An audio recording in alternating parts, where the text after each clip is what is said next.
Good afternoon, and welcome to Thompson Coburn's Higher Education Litigation Roundtable.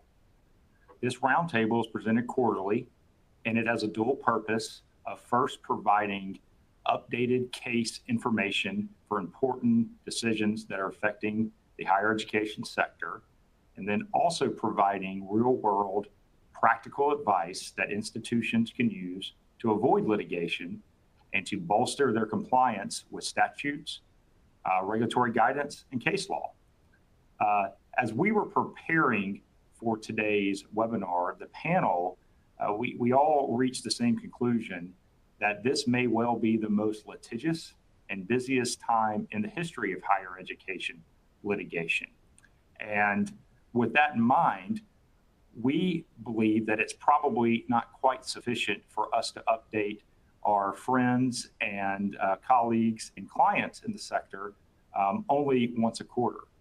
So we've made the determination to start publishing a litigation summary that will be provided bi-monthly. This litigation summary, much like the webinar today, will focus on the key decisions affecting higher education. Some of the topics are included on your screen. Our first publication will occur the first week of April, and then look for it in your mailbox approximately the 1st and the 15th of every month thereafter. We intend for this bi-monthly summary to be a collaborative project. It's obviously free and public and open to anyone.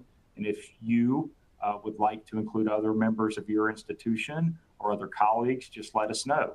But you will be automatically enrolled if you were receiving emails from Thompson Coburn. And for example, our invitations to webinars, our reg rundowns, our blog posts, if you receive those, you will also receive a link in your email box to the bi-monthly summary. So we're excited to make that announcement today. We hope that this summary will be helpful to you and your institution and anyone else who may be interested in higher education litigation. And with that, I'd like to introduce you a bit to our firm and to our panel. Thompson Coburn is a firm with over 400 attorneys. We are based in offices across the country in large metro areas. And our higher education team has members in all of our offices, and we work collaboratively together. And we provide legal counsel, compliance, and training to colleges and universities. And specifically, our higher education team, higher education litigation team, defends institutions in all matters, in all jurisdictions, in all courts that affects your operations, compliance, the instruction of students, and your management and employment of faculty and staff. This team, we have litigated cases in over 30 states, certainly all the larger states, and we have dealt with every issue you could possibly imagine, and would be glad to, become your attorneys or just talk to you about the sector and our thoughts about what's going on. But my partners, Lorrie Hargrove, Moltz, Brandt Hill, and our associate, Knouse, will be the panel today. And we look forward to instructing you on, the higher education litigation and providing our summary going forward. Every good class has a syllabus. This gives you a highlight of what we're going to discuss today. And at the end, we're going to have questions, and that brings me to a bit of housekeeping. We have a lot to cover today, as you can tell by our topics. There is no way we can, provide all the detail we would like to in this hour, but we are committed to leaving some time available for questions. But if we run longer than an hour, the panel members have agreed we'll all stay here and answer any questions that you may have. You will notice there's a menu button sort of at the top right. If you click that, there is a question widget that will allow you to type your question. We will see that, and we can begin to formulate answers so that we can do that at the end of the program. Additionally, this program today is providing CLE credits, and I'm reading from script on this part. It's accredited in California, Illinois, and Texas for 1 hour of general credit, and in Missouri for 1.2 hours. In New York is for 1 hour of professional practice credit for experienced and transitional lawyers. The CLE is based on 60 minutes of attendance, Twice today, we will provide 2 secret words, and you will be able to select that with the multiple choice. I will also tell you what the answer is. That's the type of teacher I am. I'm going to give you the answer in the class, and that way you can earn your COE. After the presentation, there's a summary. We would certainly like to hear from you, how we're doing, and if you have suggestions on how we can improve, we'd like to hear that as well. There's also in the widgets, there's a resource widget where this webinar will be housed if you'd like to watch it again. Also, our previous webinars, I believe, will be available on our webpage and our TC Connect. We have lots of resources there, and you can look there now to see if anything will be of interest. Many of these topics that we will discuss today that we brush over just because of time constraints, we have other webinars and Q&As and blog posts that discuss them in more detail. And I would not be a very good lawyer if I didn't disclaim everything that I'm about to tell you, that, do not rely on it. It is not legal advice. This is for informational purposes only. Obviously, some of you are probably our clients and some of you are probably not. We would love to become your attorneys, but if we're not, we advise you, if you have a specific question, please consult counsel. And again, anything that we say today is just for informational purposes. If you have further need to delve further into the topic, please let a lawyer know. And with that, I'm going to start the meat of the webinar. I'm going to briefly talk about the reduction in force of the Department of Education. Last Friday, my name is Trey Cleveland, and I'm a co-practice group chair at Thompson Coburn. My other co-practice group chair and good friend and partner, Aaron Lacey, gave a much more thorough rundown of the Department of Education's reduction in force. And obviously everyone on here understands that on March 11th, the department essentially reduced itself by 50%. Again, you can find Aaron's talk on our TC Connect webpage, but unsurprising, there's been litigation filed by 21 states and their attorney generals. That case is pending in the District of Massachusetts.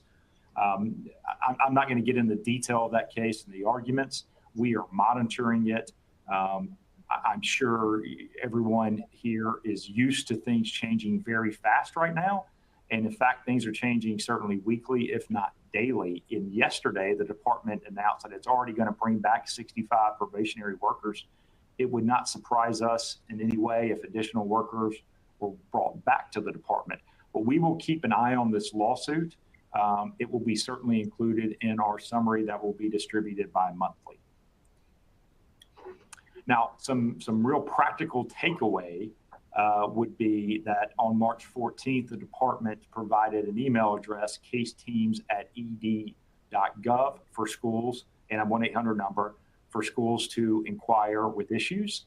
And the next day, in a letter to the CQ organization and higher education leaders, they provided another email address, fsacases@edu.gov. And I can tell you from dealing with the department on a number of matters, I actually got a response back from that very email address today on an issue that was of immediate concern for a client. So they are monitoring. And our understanding from the department is that they're very inclined to make sure there is not a stop in the flow of work with the reduction in force. So please use that email address. Additionally, a little sort of cheat code for people on this webinar. We were giving 2 individuals emails that will be handling specific issues. At least for today, this is our best information. This may change tomorrow. But I've provided those 2 people's contact information, one for change in ownership questions and another with e-app issues. So please contact those individuals directly. And if that changes, I'm sure either we will let you know or maybe the department will let you know with further communications. Moving on, this is my last part. I'm sure you're getting tired of me and anxious to hear from our other team members, but a brief discussion about the gainful employment bare minimum and BDR rules. Obviously, I'm sure not all institutions are subject to some of these rules, but the ones that are subject to them, are very aware that litigation was filed in an attempt to stop the implementation of these rules that were either born from the Biden administration or were changed during the Biden administration. The gainful employment rule, there was 2 cases that were consolidated in the Northern District of Texas. One of the petitioners in those cases was unsuccessful in obtaining an injunction to prevent the rule in coming into effect. The parties were actually drafting summary judgment motions, which was the next step in the litigation. And with the change in administration in February of this year, the department asked the court to allow it to become more familiar with this position and evaluate the issues in the case. And the court has stayed the gainful employment litigation until May 16th of 2025. I mean, that's, that'll be here before we know it. So obviously our updates will continue to focus on this case. But what's important for institutions is that the reporting requirements associated with gainful employment have been postponed at least to September 30th of 2025. And as that changes, we'll keep you updated. Additionally, the bare minimum rule, and for those that may not be familiar with what the bare minimum rule is, I've presented on it previous, some of my other colleagues have. You can find that information on our webpage. But that rule, again, was litigated in the Northern District of Texas. The petitioner there was successful in having the rule enjoined. It was enjoined on a national basis. The parties were there going through the next step, the summary judgment step in that case. And it was likewise stayed on the request of the new administration, and it has stayed until April 21st, 2025. But what's important is that rule is currently enjoined and is not being enforced. So there, for now, there's nothing to worry about there, and we will keep everyone updated. The borrower defense to repayment, BDR, also litigated in Texas, this time in the Western District of Texas. The petitioner was initially unsuccessful in obtaining a national injunction or an injunction of any kind. However, the Fifth Circuit Court of Appeals on appeal issued a nationwide injunction in April of 2024. Prior to the election, the Department of Ed sought to have the Supreme Court of the United States review that decision. The Supreme Court granted certiorari in January of 2025. However, the department and this administration has asked to reassess the basis of the rule and the soundness of the rule. And so the scheduling order, the briefing schedule in the U.S. Supreme Court is in abeyance. There's no clear timeline on if or when that may become active. But as it stands now, the Fifth Circuit injunction is national in scope, and the Biden portion of the BDR rule is at least not being enforced. So that's a brief update on those rules. My colleague and partner, good friend, Lorrie Hargrove, is going to tell you about the DEI executive orders and the Dear Colleague letter that accompanied some of those orders and relates to some of the issues in those orders. And Lorrie, we'd love to hear from you. Good afternoon, everyone. I would like to say, first of all, before we start this topic that has had some controversy, that not all DEI is illegal. There are many programs and policies that are not illegal, even under the law and the way that this administration sees it. So let's get started with that law. Let's start with what I call the Harvard decision, Students for Fair Admissions versus Harvard. This is a 2023 Supreme Court decision. It held that the race-based admissions programs of Harvard and the University of North Carolina violated the Equal Protection Clause of the 14th Amendment. Both schools' admissions review took race into account at every level of the review. The Equal Protection Clause of the 14th Amendment provides that no state shall deny to any person the equal protection of the laws. And Title VI, that obviously applies to public institutions. Title VI effectively makes the Equal Protection Clause apply also to private who receive federal financial assistance, which is just about everyone. But the Harvard decision was definitely just an admissions program decision. but it uses extremely broad language, and that is what this administration has sort of grabbed and expanded the broad language to apply to beyond just admissions. And I'm not going to go through all this extremely broad language, but one in particular they use in the Dear Colleague letter. Eliminating racial discrimination means eliminating all of it, and you can see where they're going with that as far as later when we get into the Dear Colleague letters. So the admissions programs, they were race-based, and as a result, they had to survive strict scrutiny, which requires a compelling government interest that is narrowly tailored to the goal. And so I think this administration, that will be the standard for anything that's race-based. And so moving on to the executive orders. So after the Harvard decision, we obviously had a presidential election. We have a new president.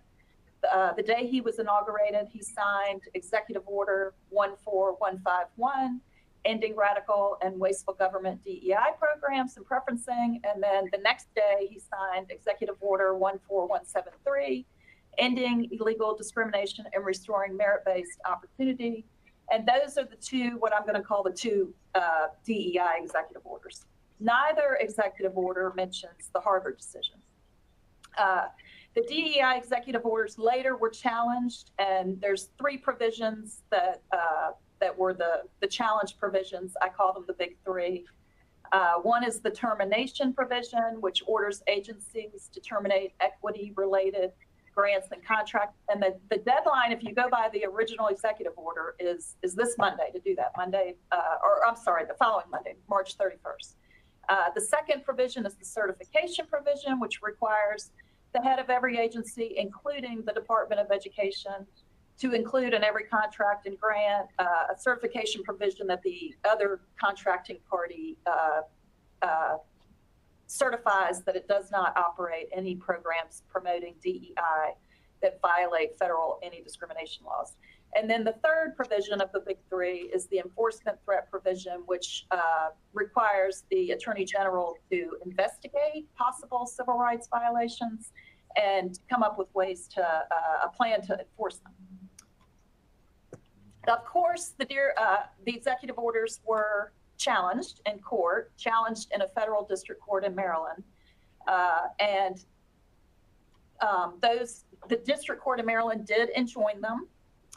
And for our purposes today, the important thing is that they have that injunction has now been stayed. The government appealed the injunction, and then the Fourth Circuit last Friday granted the stay, and so those executive orders are back in force for right now.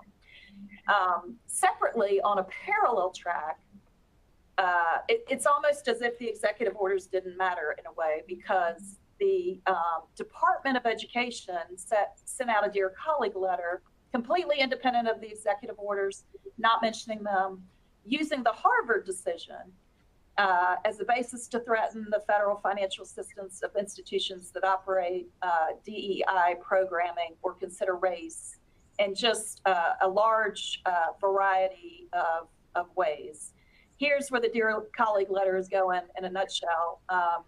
Educational institutions may not distribute benefits or burdens based on race. And it required compliance 2 weeks later. Significantly, it provided a link to report discriminatory conduct. Litigation has been filed in the same Maryland Federal District Court that heard the executive order injunction, seeking an injunction of the Dear Colleague letter. That litigation has been slowed down a little bit by a venue issue. So there's been no preliminary injunction entered there or even considered yet. And in response to what I think the department knew was going to be lots of questions about the Dear Colleague letter, it later issued a frequently asked questions, which I'm going to call the FAQ. That the purpose was to anticipate and answer questions that may be raised in the Dear Colleague letter. It, just like the Dear Colleague letter, it relies on and cites to the Harvard decision and not the executive orders. And it did provide some clarification. This is how this administration is interpreting the Harvard decision. A school may not use race as a stereotype or negative. It may not grant any preferential benefits to members of certain races in a race-based way. And that includes admission spots, financial aid, scholarships, prizes, administrative support, job opportunities, and likewise, it can't do to a third party what it cannot do itself. Now, the FAQ did point out that programs with interests in particular cultures, heritages, areas of the world, those alone do not violate the law, assuming that they are open to all students regardless of race.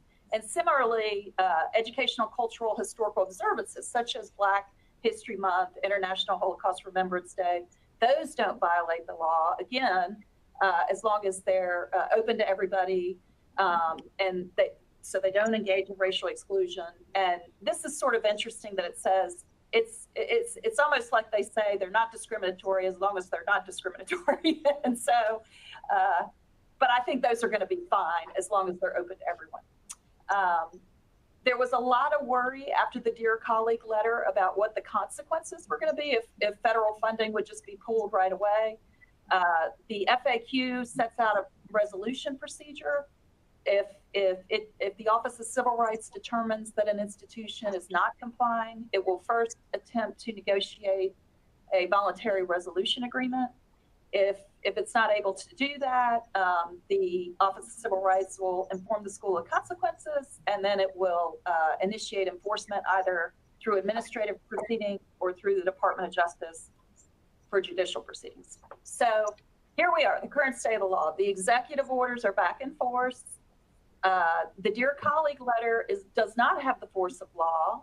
It is merely this current administration, the agency's interpretation of the Harvard decision, and likewise, so is the FAQ. Lorrie, I guess before you get into the general recommendations, and I haven't seen this question in the inbox yet. I just know from questions we've had from clients, what can institutions do if they have scholarships that are, either intended to be given to recipients of modest or low income means, or if they have benefits for students that maybe first generation college attendees. If those, those may, by nature may go to impacted groups more than others. So what recognition, and that may be what you're about to hit, but I think that question is one that we've sort of gotten over and over again, and would love to hear your thoughts on it. Yeah, I've seen that question too. So I think, based on everything we've seen, that as long as it's scholarship, you're specifically referring to the scholarship issue. Yeah, but any other benefits too. Scholarship is race neutral. I don't think it's going to raise a flag with this administration. If it's offered to everyone, even if it's low income or targets a certain first generation college students, I think as long as it's offered to everyone and everyone is equally considered, I think it's gonna be fine, and it's not gonna be race based, and it won't fall under this sort of interpretation of what they're doing with the Harvard decision. Great. And I will say though, as far as disparate impact goes, if in that situation where it's race neutral the way it's offered, but if it's always awarded to one particular person, one particular group, it may raise a red flag, because they have said they're going to look at statistics and determining whether there's any discriminatory activity going on. Right, and we actually just got a question that I was going to add next, which was where the second question we've gotten the most is affinity groups. Women in the legal society or whatnot, where schools sponsor these groups. What are the best guidance maybe we can give for these affinity groups moving forward? And again, I think one thing that shouldn't be lost is, our advice is based on trying to read the tea leaves of this administration. Each administration and department has their own sort of goals, but here, I mean, clearly it is very obvious that this administration is going to be focused heavily on these issues. So what can a school that is essentially just wanting to stay off the radar, what would be some recommendations for that? I think affinity groups, as long as they are open to everyone, and as long as they don't provide a hostile environment to another particular group that might show up attending, I think they're going to be fine. I think affinity groups are I don't think this administration are going to view them that way, particularly under the FAQ that we just saw. Okay, right. So, for example, if there was a minority law society at a law school, right, for a minority law group, but only minorities were able to join that group, that would be problematic potentially, right?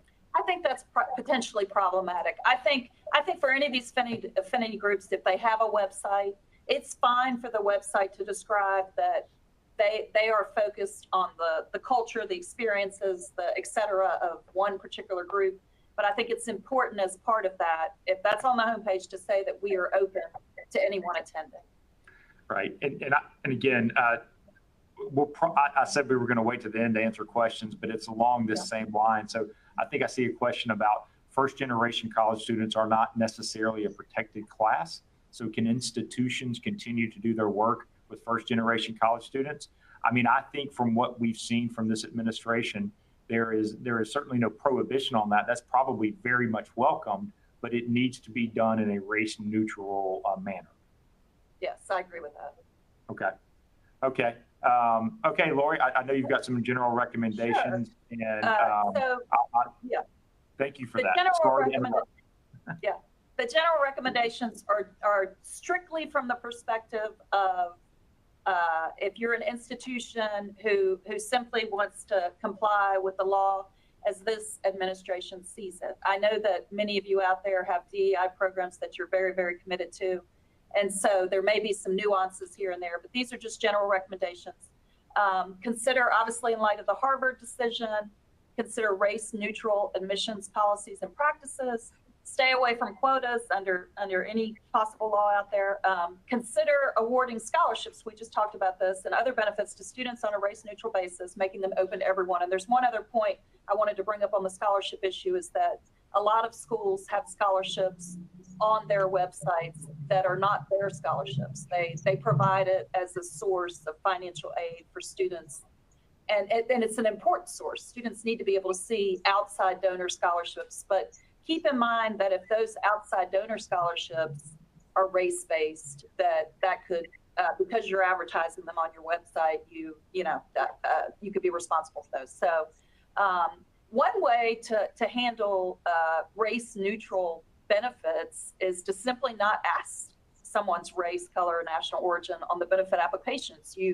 It can't possibly be race-based if you don't even know what the person's race is. So if you need, and I bring this up only because either the Dear Colleague letter or the FAQ brought up brief interviews.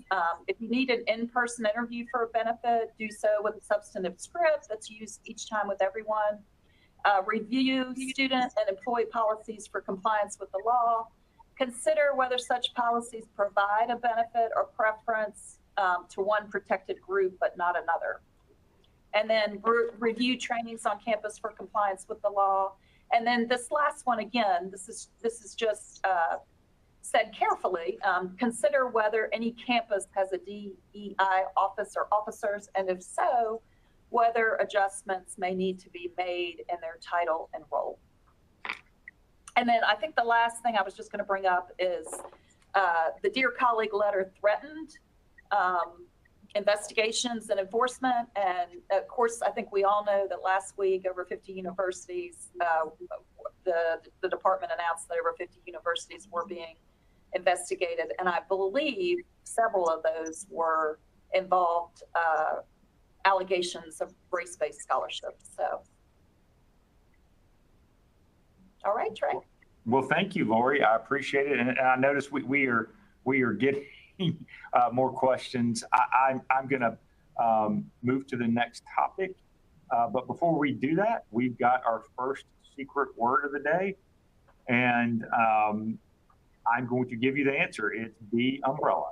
So I'll leave a minute or so for not a full minute, but 30 seconds for everyone to click umbrella, and we'll move on. But we've got a number of questions building up.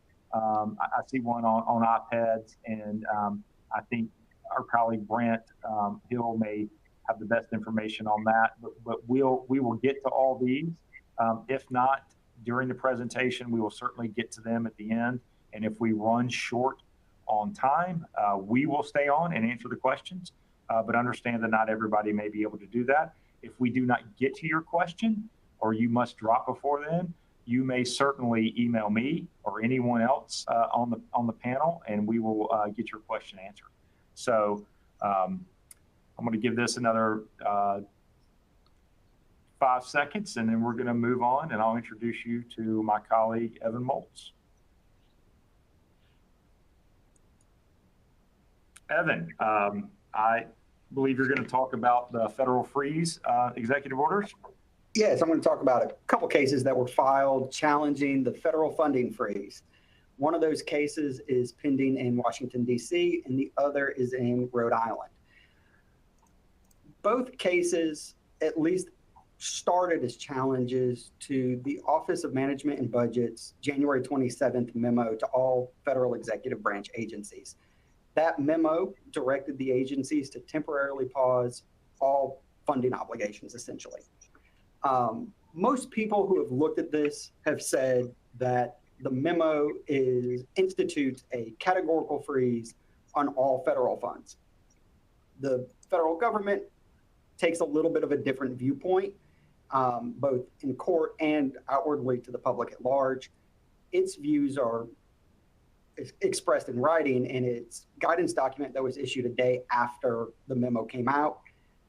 In the OMB's view, the memo was limited, and the directive to freeze funds was limited to programs that were impacted by 7 executive orders that were specifically identified in the memo and that were issued by President Trump in his first week of his term. But the memo in the freeze had no impact on programs that provided benefits to individuals directly, such as student loans and Pell Grants. The quirky part of all of this, and the litigation to some extent, is that 2 days after OMB issued its memo, it rescinded the memo. But that same day, the administration came out and said that the freeze was still in effect, which is something that the courts latched on to allow these 2 cases to proceed and orders to be entered in them. The cases themselves are slightly different in terms of the parties that are participating in the cases and then the claims that are at issue. But both cases generally challenge the government's authority to implement a categorical or indiscriminate pause on federal funding that is not tied to either a statute, regulation, or the terms of the grant that actually creates the funding. The cases, by and large, have proceeded along the same track. There were temporary restraining orders issued initially, and now there are preliminary injunctions that are in place in both cases. The government has appealed the preliminary injunction in the Rhode Island case, and it's also asked the appellate court there to stay the enforcement of the preliminary injunction while the appeal proceeds. The government is still considering whether it's going to appeal the injunction in the DC case. And reading between the lines a little bit here, I think that probably has something to do with the scope of the 2 injunctions. The DC court issued its injunction and directed it to OMB and its director, and also limited it to disbursements, not obligations, and open awards, which has been interpreted to mean funding grants that have been awarded and partially paid. It does not apply to awards or funding that has been awarded, but there have been no payments yet. The Rhode Island case, on the other hand, is a little bit broader. It applies to all of the named executive branch agencies in the lawsuit, which includes the Department of Education. And it also goes further than just the OMB memo itself. It applies to any materially similar order and also the president's executive orders.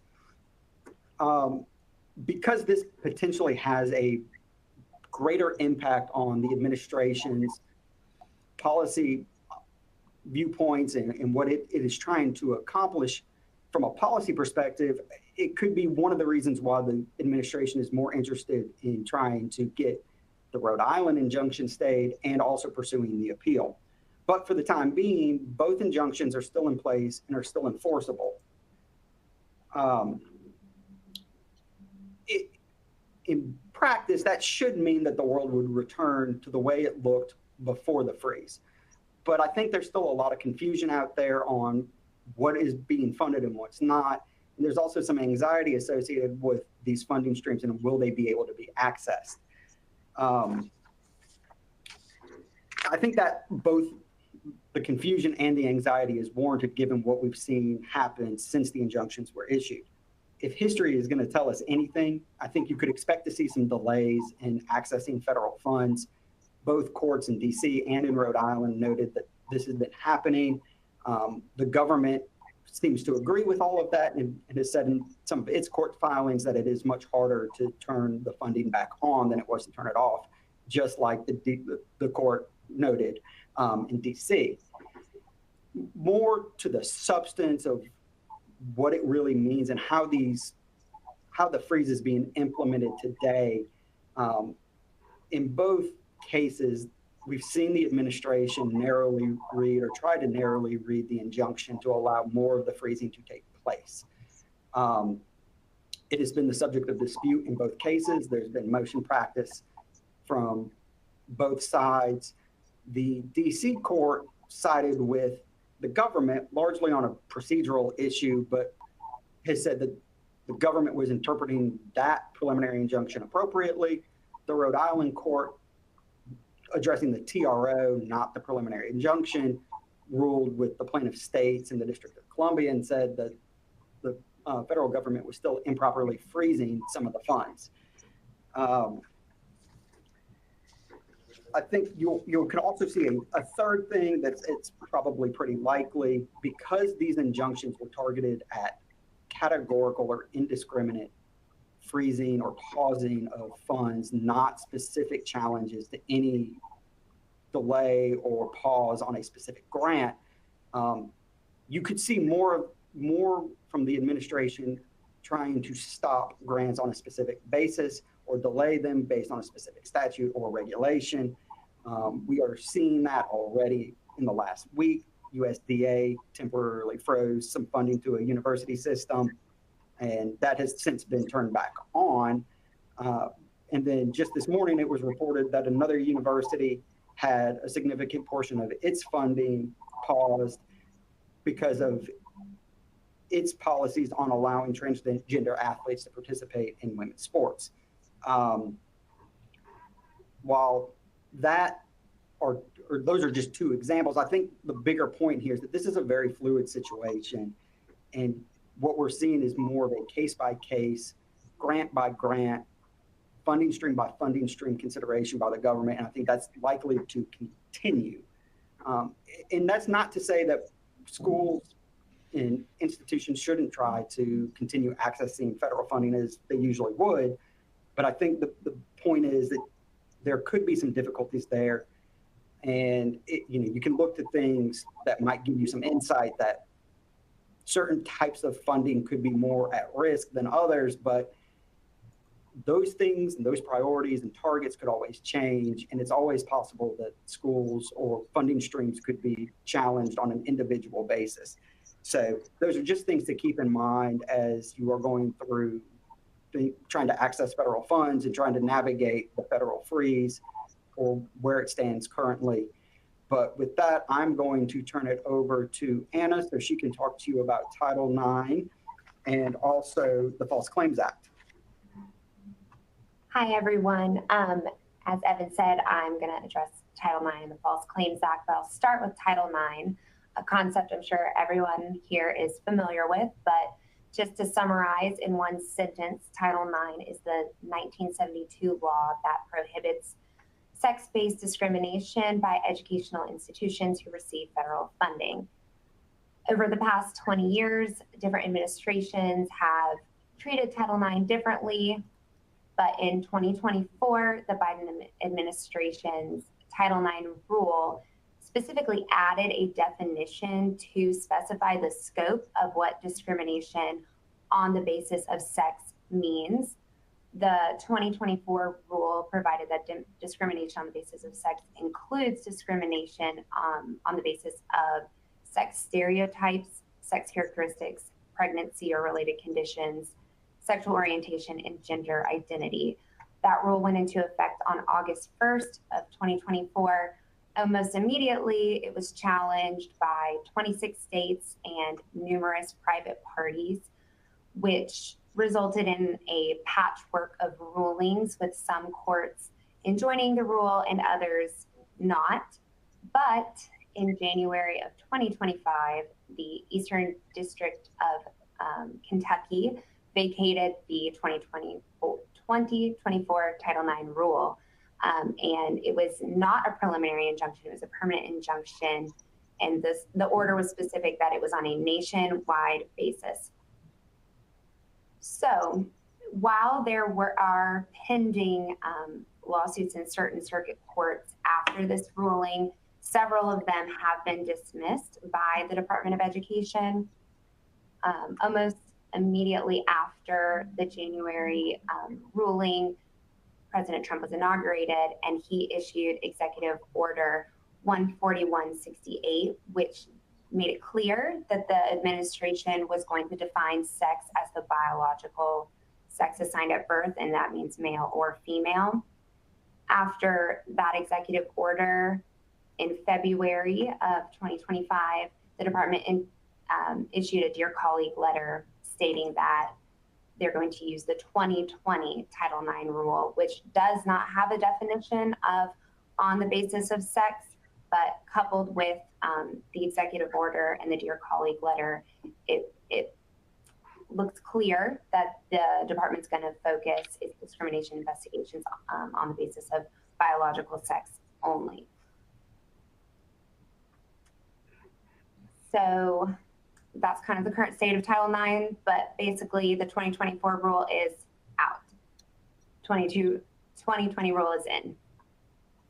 Yeah, so Anna, obviously, I would assume most institutions are aware of that, but for some reason, if someone has not put their 2024 rule on the shelf and brought back their 2020 rule, they should do that as soon as possible. Exactly. Yeah, okay, and I don't think there's any, we talked a little bit about this before the webinar, I don't think there's any realm of possibility that the Biden 2024 rule is going to come back into force in any meaningful way. That is essentially just going to be gone forever. That's what I would assume. And then shifting gears completely, I'm going to discuss a case that's garnered a lot of attention lately. That is a False Claims Act QTAM action out of Florida. This case in 2024 was, let me back up, it's like 5 years old. But this case is a private individual whistleblower lawsuit where a individual challenged Medicare fraud in a medical provider's office. However, QTAM actions apply to institutions of higher education that receive federal funding.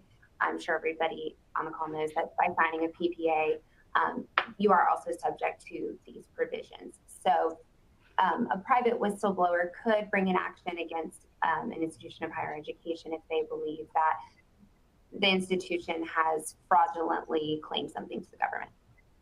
In this case, the Zafrov case, it was one of the first rulings of its kind where the district court held that the QTAM provision was unconstitutional because a private individual was wielding core executive power but was not appointed by the president under Article 2.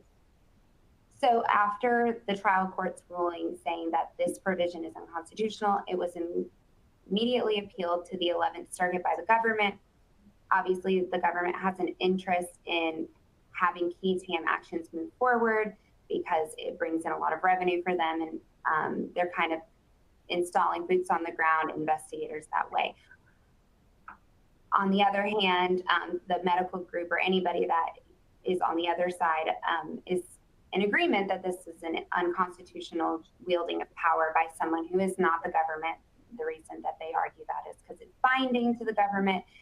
And specifically in the Zafrov case, the government chose not to intervene. And so the whistleblower proceeded alone through the litigation. If the 11th Circuit agrees with the trial court and says that the key TAM provision is unconstitutional, it could go all the way up to the Supreme Court. In fact, one of the justices has already indicated that he believes that the provision is unconstitutional. So if it got up there, we know it at least would have one vote. But what is unclear is whether or not, if it is considered unconstitutional, whether it would completely eliminate private whistleblower actions, more of a broad view, or if it would eliminate private whistleblower actions only when the government chooses not to intervene in the lawsuit. So we're keeping an eye out for that one. Yeah, Anna, and thank you for that. Just keep in mind, as Anna said, if you've executed a PPA or if you receive a grant, those are really boilerplate contracts, if you will. And there are a lot of laws and regulations that you are attesting you're in compliance with. And we've got a question here that says, does the False Claims Act require the intent to misrepresent? I mean, yes, there must be sort of almost, I don't want to say intentional, but there's got to be an overt act to where you sort of willingly disregard the federal law or the federal contract that you've entered into. But keep in mind that standard is somewhat murky. I mean, you are attesting that you're complying with a lot of things, and someone in your organization may not know that you've attested to that. I'm not sure that would be a defense, but I can foresee that this administration, if whistleblowers come forward about DEI programs and other things that are important to this administration, this could be an enforcement challenge sort of in the private side that has not really been used in that way as far as relating to diversity initiatives. But I could certainly foresee that these cases could become more common. But Anna, I appreciate it, and thank you for that update. We're going to go to Brandt Hill, who's going to tell you a little bit about where we are in student loan forgiveness. And I believe we even had a new case filed either yesterday or today on the issue. So Brandt.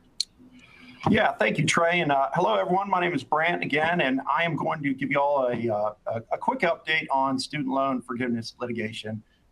This topic certainly may be a little more academic than what you've already heard from my esteemed colleagues, particularly regarding DEI and the funding freeze. But it really is important because it gives some good insight into how courts today are analyzing legal challenges to agency rules. So, just jumping right into it, as I'm sure folks know, the Biden-era Department of Education rolled out several very generous, controversial student loan forgiveness plans. And it did so by going through the notice and comment rulemaking process. Agency rules that go through that process and then are published in final form have the force and effect of law. But they will have no legal effect whatsoever if Congress in the first place didn't authorize the agency to regulate in the area. That's the rule of Loper-Bright, okay? So here, with each loan forgiveness rule that the department under the Biden administration issued, it claimed authority to forgive essentially the very same Title IV student loans by relying on different sections of the Higher Education Act. Right off the bat, that is a red flag. If an agency has to scour around different statutes to find permission to do essentially the very same thing, that's a telltale sign that, well, it probably isn't authorized at all. And that's ultimately what the courts have found in several recent cases, including a couple I'm going to address today. And the one I'm going to focus on is the SAVE plan. And that plan was issued by way of a final rule under the Biden department in July 2023. And that plan forgave up to $20,000 in student loan balances. And the department under the Biden administration claimed that the SAVE plan was authorized by a law that Congress had passed way back in 1993. And what that 1993 law says is that, it's here on your screen, the Secretary shall offer an income contingent repayment plan, or an ICR plan, with varying annual repayment amounts based on the income of the borrower, paid over an extended period of time prescribed by the Secretary, not to exceed 25 years. Now, let's read that text. Does that authorize loan forgiveness? It doesn't to me. To me, it just contemplates that the department is going to create a plan that allows borrowers to repay their loans in fluctuating amounts tied to their income over a period of up to 25 years. But compare that language with another statute for income-based repayment plans that Congress also authorized. These are IBR plans. Okay, that statute, it's on your screen, says the Secretary shall offer an income-based repayment plan that enables borrowers who have a partial financial hardship to make a lower monthly payment. And if they make that lower monthly payment for 20 years, then they will have their loans canceled. Okay, so you've got these two different statutes, one creating ICR plans, one creating IBR plans, but only the IBR statute clearly authorizes loan forgiveness. Well, nevertheless, over the last 30 years, the department had forgiven loans for borrowers enrolled in prior ICR plans after they had made repayments for 20 years, as if those borrowers were enrolled in the IBR plans, okay, regardless whether they had a partial financial hardship or not. These prior ICR plans, they were called the pay and the repay plans, and they're essentially predecessors to the SAVE plan. But importantly, no one had ever questioned the department's forgiveness of these loans under these prior ICR plans, despite the lack of any authority in Congress to do so. And where the issue really came to a head was that with the SAVE plan in 2023, the department created a plan that was far more generous than what it had ever done with the prior ICR plans, the pay and the repay plans, and far more generous than what Congress had even authorized for the IBR plans. Okay, not only would borrowers in the SAVE plan be eligible for loan forgiveness, they'd be eligible as early as 10 years. Okay, and further, their monthly payment amounts could be as low as $0, depending on their income. And so you had the situation where some borrowers without any financial hardship could still be making very low payments for 10 years and then have their loans forgiven. And so naturally, two separate cases were filed by Republican states challenging the SAVE plan and arguing that the department's rule under the Biden administration had exceeded its authority under the APA, the Administrative Procedure Act. And in both those cases, the courts held last summer that Congress had been very clear that loans would be forgiven for IBR plans, income-based repayment, but not for ICR plans. Okay, and so they entered nationwide injunctions against the SAVE plan. The department, of course, under the Biden administration appealed those decisions to the 8th and 10th Circuit Court of Appeals. And then just last month, we had a ruling from the 8th Circuit denying the department's appeal. And essentially, it said the same thing as the lower courts, that Congress did not authorize loan forgiveness for borrowers in ICR plans. Now, what is pretty significant here is that those lawsuits challenging the SAVE plan only challenged the SAVE plan. They didn't challenge the prior versions of the ICR plans, meaning the pay and the repay plans. Nevertheless, the 8th Circuit went a step further and said any ICR plan that forgives loans or authorizes lower monthly payment amounts than IBR plans is unlawful.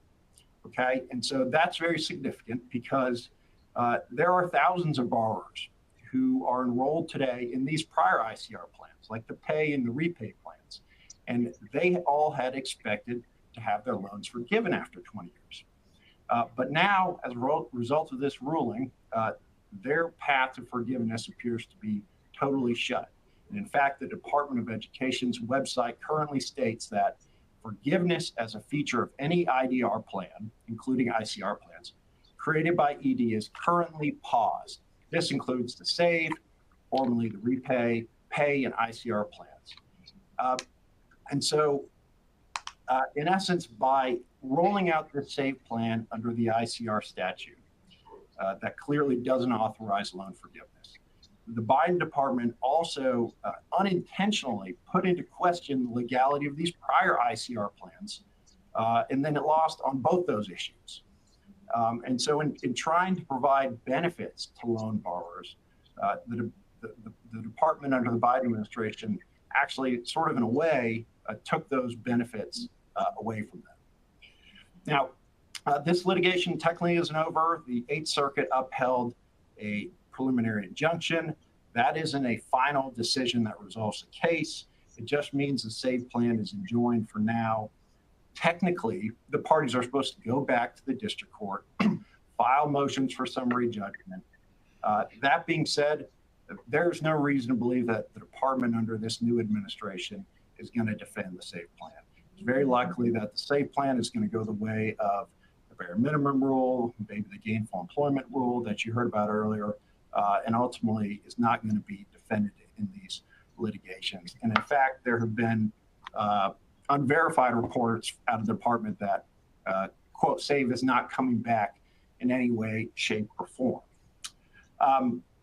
Now, moving on very quickly, I was planning to talk about this morning an entirely different rule that the Biden department had issued that created a separate loan forgiveness plan and relied on a totally different statute. But I'm going to shift because something happened very important just yesterday regarding the Public Service Loan Forgiveness Program, and that is in which is related to the Eighth Circuit's decision. And so I just want to touch on that for everybody. So I know we just have a couple minutes. The Public Loan Service Forgiveness Program, created back in 2007, provides that borrowers who work for 10 years in public service jobs will have their loans forgiven after making 10 years of qualifying payments. So under that program, if a borrower was enrolled in a ICR plan or an IBR plan, and they made payments under those plans, those payments qualified and counted towards the 10 years. Well, as a result of the Eighth Circuit ruling last month, the department has recently just shut down all ICR plans, including not only the SAVE plan, but also the prior pay and repay plans. And the practical consequence of this is that borrowers who were on track to be eligible for forgiveness after 10 years of payment under any ICR plan no longer will be eligible unless they qualify for an IBR plan, meaning they have a partial financial hardship. And so you could be someone who said, I'm going to work in public service and I'm going to get my loans forgiven after 10 years. And maybe you've made 9 years and 11 months worth of payments under an ICR plan. But now that might not matter anymore. You're going to have to go back and make 20 years of payments. And so obviously this is deeply upsetting and frustrating to many borrowers and students. And because of that, just yesterday, the American Federation of Teachers organization filed a lawsuit against the department in federal court in DC. And they're seeking an injunction that requires the department to restore their ability to make payments under the prior pay and repay plans that qualify for PLSF forgiveness after 10 years. And their position is that, hey, the Eighth Circuit's ruling technically only enjoined the SAVE plan, not these prior pay and repay plans. And here's a quote from their complaint that I just looked at this morning. They say, the Eighth Circuit did not enjoin the department from using the ICR plan or the pay plan. That position is questionable. The Eighth Circuit very clearly said any ICR plan that provides forgiveness or lower monthly payments in IBR plans is unlawful. So we're just going to have to see how this plays out. We're certainly going to track it in our summary. but it is just the latest development in yet another area of constantly evolving and shifting department regulations. So I had a couple more slides on here about related issues. I'd encourage everyone to take a look, but I'm going to pass it back to Trey just to wrap it up and field any questions.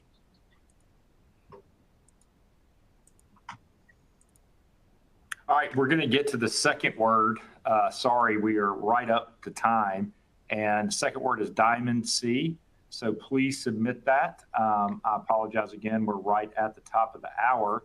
We've got a number of questions that we need to get to. I would say that typically this quarterly roundtable has rotated between a general update like we've had this afternoon of many topics, and then a more narrowly tailored focus topic. For example, last quarter, we did a presentation that solely discussed the Telephone Consumer Protection Act and how marketing in higher education can be impacted. I suspect next quarter we will probably do a more tailored topic.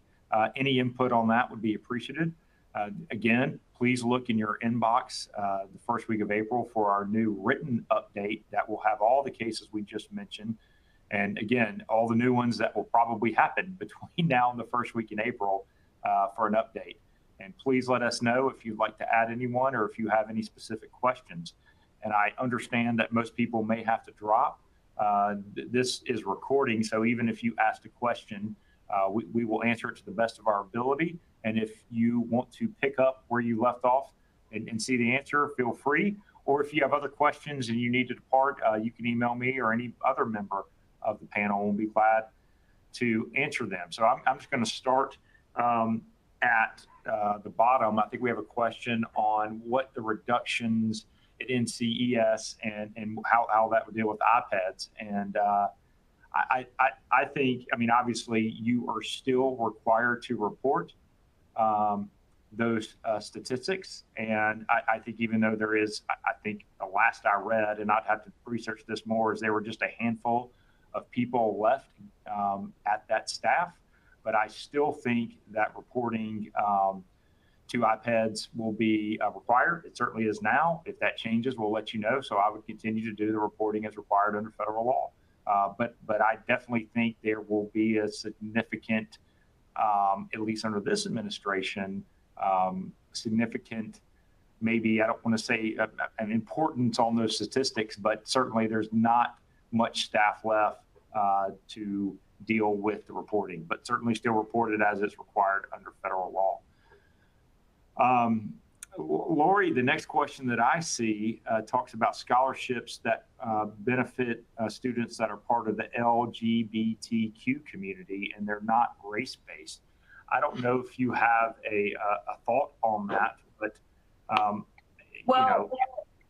happy to hear from you.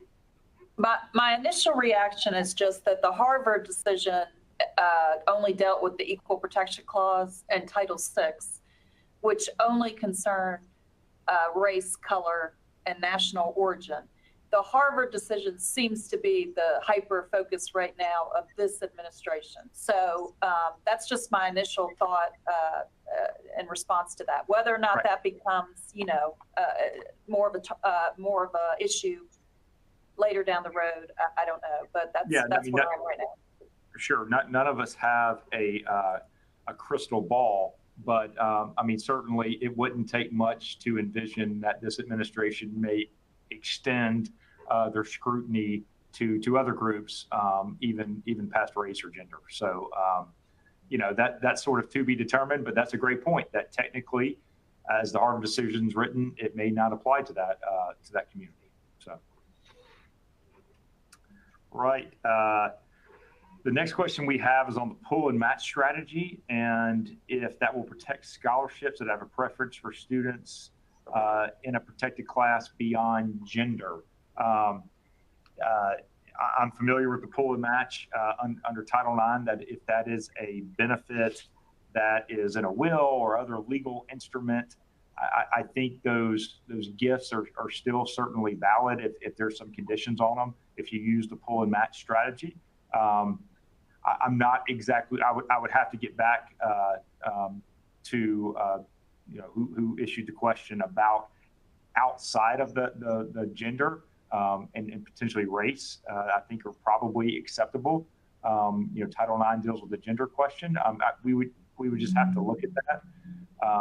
But I would be very mindful that it really would need to be part of a gift that was subject to a legal instrument, probably to be valid. But I would, that's just what my gut is. Let's see where we are now.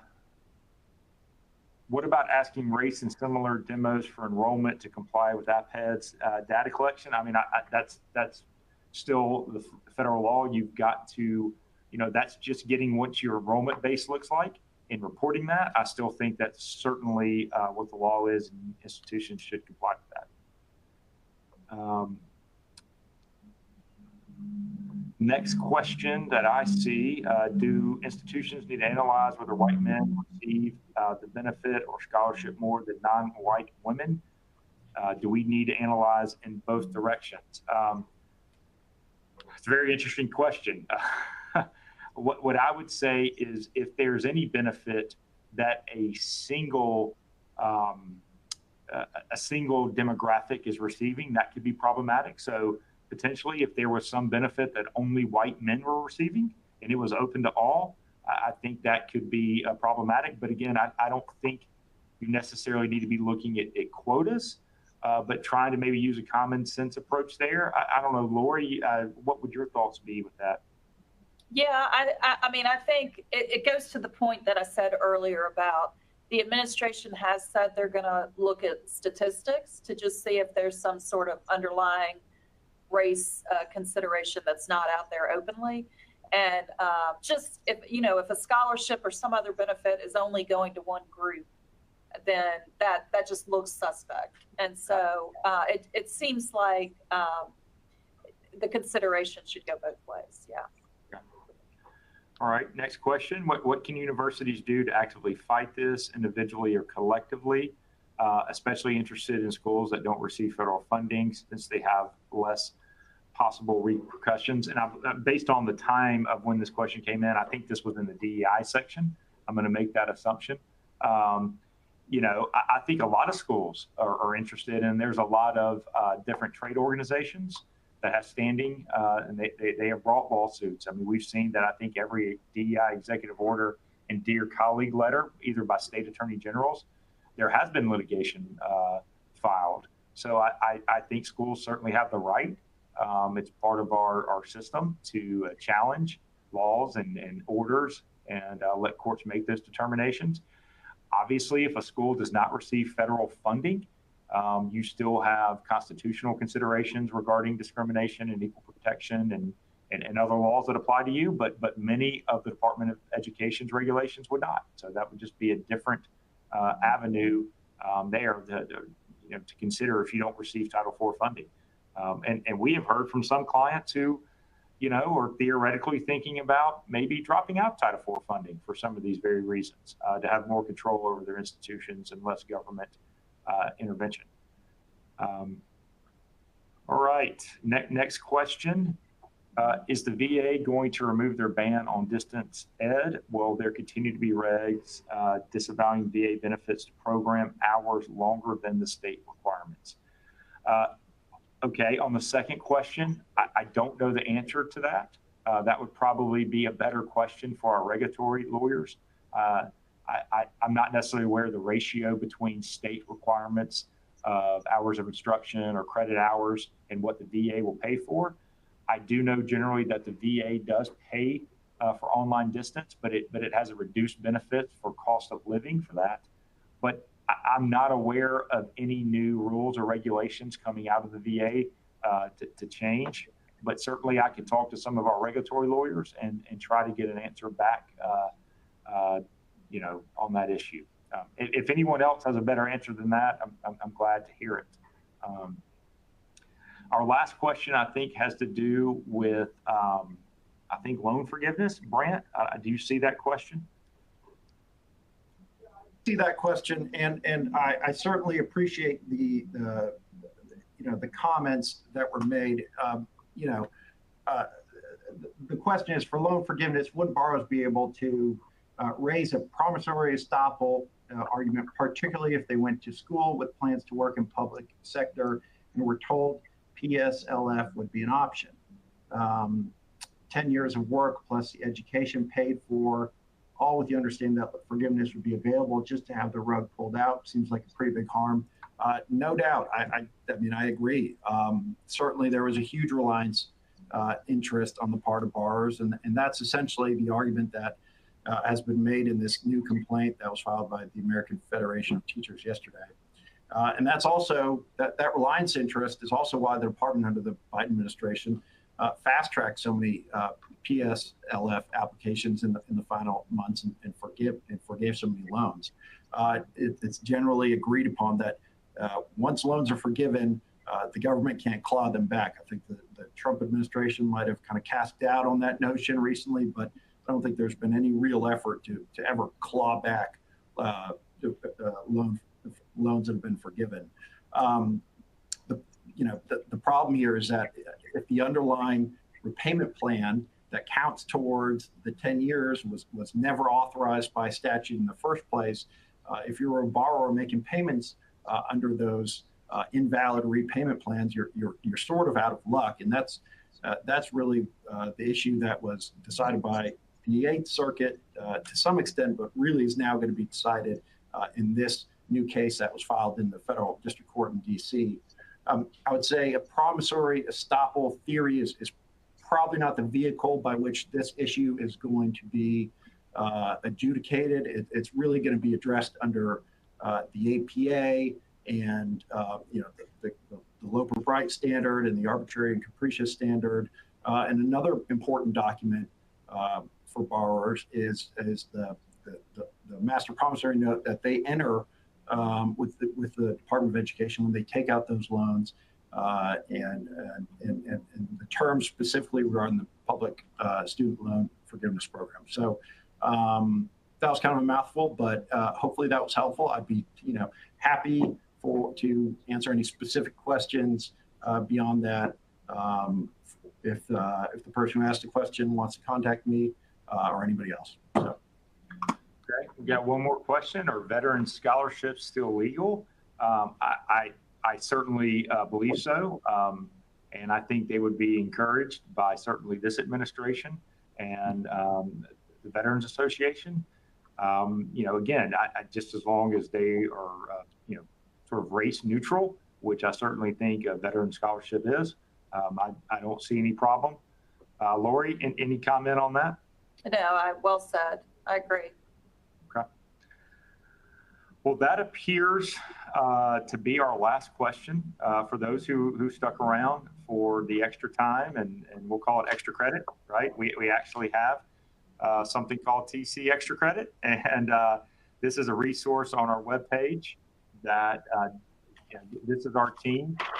There's many more people on our team than this, but we deal with transactions, regulatory, and litigation in our group.